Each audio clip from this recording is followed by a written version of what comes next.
دل ناداں تجھے ہوا کیا ہے، دل ناداں تجھے ہوا کیا ہے، آخر اس درد کی دوا کیا ہے۔ مرزا غالب کی بہت مشہور غزل ہے۔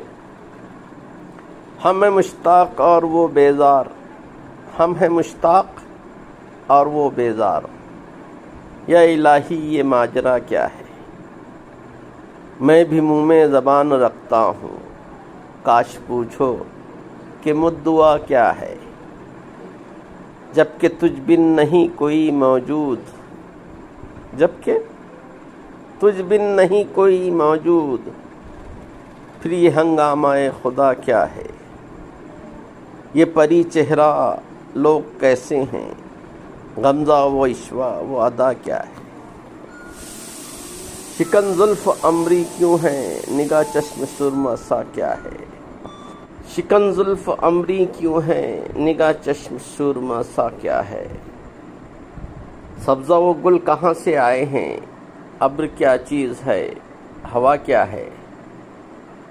ہم کو ان سے وفا کی ہے امید، ہم کو ان سے وفا کی ہے امید، جو نہیں جانتے وفا کیا ہے۔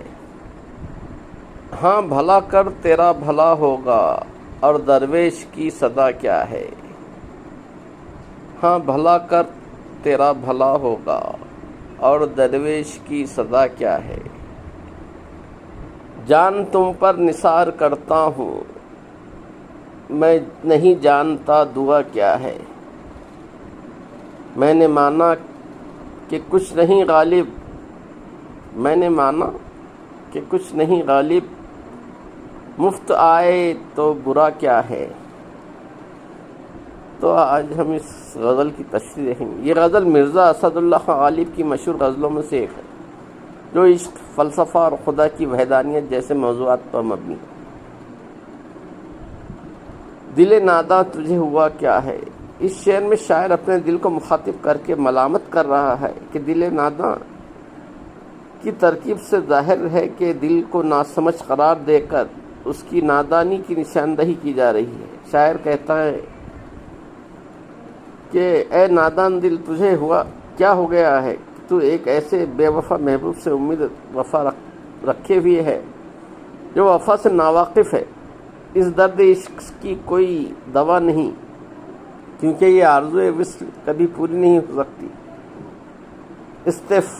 استفہام کا استعمال یہاں سرزنش اور ملامت کے لیے ہے، نہ کہ حقیقی سوال۔ ہم ہیں مشتاق اور وہ بیزار۔ یہاں مرزا غالب اپنے مشتاق ہونے، خواہش مند اور محبوب کے بیزار، بے پرواہ ہونے پر تعجب کا اظہار کرتا ہے۔ وہ خدا کو پکار کر کہتا ہے کہ یہ ماجرا کیا ہے، یعنی عاشق کی آرزو اور معشوق کی بے اعتنائی، یہ تضاد کیوں ہے۔ یہ عشق کی ابتدائی مراحل کی عکاسی کرتا ہے، جہاں عاشق اپنے ناز و نیاز کی حقیقت سے ناواقف ہے۔ بنیادی تصور۔ میں بھی منہ میں زبان رکھتا ہوں۔ مرزا غالب کہتے ہیں، محبوب سے کہتے ہیں کہ آپ غیروں سے میرا حال پوچھتے ہیں، حالانکہ میں بھی بولنے کی صلاحیت رکھتا ہوں۔ بھی کا لفظ یہاں اہم ہے، جو اس بات کی نشاندہی کرتا ہے کہ مجھے بھی خدا نے زبان دی ہے، کاش آپ مجھ سے ہی میرا مدعا یا آرزو پوچھیں۔ محبوب کی بے اعتنائی پر طنز ہے۔ بنیادی تصور، طنز پر بے اعتنائی معشوق۔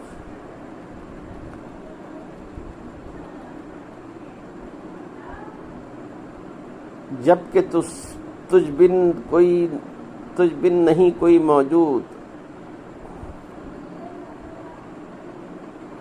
یہاں شاعر خدا کی وحدانیت پر بات کرتا ہے۔ وہ کہتا ہے کہ جب خدا کے سوا کچھ بھی موجود نہیں تو یہ کائنات کا ہنگامہ کیوں ہے۔ یہ پریوں جیسے چہرے والے لوگ، ان کے غمزی آنکھوں کی ادائیں، عشوے ناز و ادا، عشوے یعنی ناز و ادا کیا ہیں۔ عنبر کی خوشبو والی زلفوں کی شکنیں کیوں ہیں، اور سرما جیسی نگاہوں کا مطلب کیا ہے۔ سبزہ اور پھول کہاں سے آئے ہیں؟ ابر و ہوا چیزیں ہیں۔ ابر اور ہوا کیا چیزیں ہیں؟ یہ سب استفہام استجاب تعجب کے لیے ہیں، نہ کہ حقیقی سوال۔ شاعر یہ بتانا چاہتا ہے کہ خدا کی وحدانیت عدیم المثال ہے، جو نہ جنسی، نہ نوعی، نہ عددی، نہ اعتباری ہے۔ یہ فہم انسانی سے بالاتر ہے، اس لیے حیرت انگیز ہے۔ بنیادی تصور بے نظیری اور وحدت ازدی، ہم کو ان سے وفا کی ہے امید۔ شاعر اپنی سادگی پر تبصرہ کرتا ہے کہ ہم ایسے شخص سے وفا کی امید رکھتے ہیں جو وفا کا مطلب بھی نہیں جانتا۔ یہ عشق کی ایک طرفہ نوعیت اور عاشق کی نادانی کی عکاسی ہے۔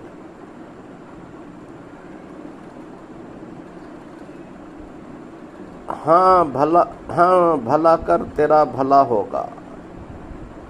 شاعر ناصحانہ انداز یعنی ناسمجھی کے انداز میں محبوب سے التجا کرتا ہے کہ اگر تو ہم درویشوں یعنی فقیروں کو کرم کرے تو خدا تجھ پر کرم کرے گا۔ یہ درویش کی صدا کی اہمیت بتاتا ہے۔ بنیادی تصور جان تم پر نثار کرتا ہوں۔ شاعر کہتا ہے کہ میں محض دعا دینے پر اکتفا نہیں کرتا بلکہ اپنی جان تم پر نثار کرتا ہوں، یعنی محبت کا عملی ثبوت دیتا ہوں۔ یہ فدویت قربانی کے جذبے کا اظہار ہے۔ شاعر اپنے تخلص کے ساتھ کہتے ہیں مرزا غالب، لیکن اگر مفت میں ایک غلام عاشق مل جائے تو اس میں کیا برائی ہے؟ یہ خاکساری اور خود کو کمتر دکھانے کا خوبصورت انداز ہے۔ یہ غزل غالب کے فلسفیانہ اور عاشقانہ مزاج کی عمدہ مثال ہے، جہاں عشق کو خدا کی وحدانیت سے جوڑ کر پیش کیا گیا ہے۔ ویڈیو پسند آئے تو لائک، شیئر اور سبسکرائب کریں۔ سننے کا بہت شکریہ۔ ملتے ہیں اگلی ویڈیو میں، تب تک کے لیے اجازت دیجیے۔ خدا حافظ۔